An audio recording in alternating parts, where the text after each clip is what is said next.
আল্লাহর নবী বলেছেন, লা দীনা লিমান লা সালাত লাহু, যার কাছে নামাজ নাই তার কাছে দ্বীন নাই।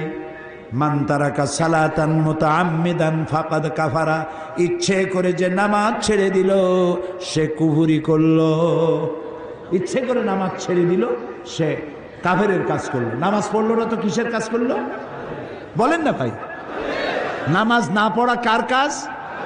কাফেরের কাজ। কাফের হয় নাই, নামাজ না পড়লে কাফের হয় না।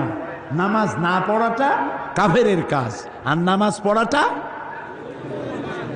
মুসলমানের কাজ। পাঁচ ওয়াক্ত নামাজ সঠিকভাবে আদায় করবে। নবী করিম সাল্লাল্লাহু আলাইহি ওয়াসাল্লাম তার জীবনের সর্বশেষ যে কাজটা কথাটা বলেছিলেন সেটা ছিল কি? নামাজ। ইন্তেকালের 5 দিন আগে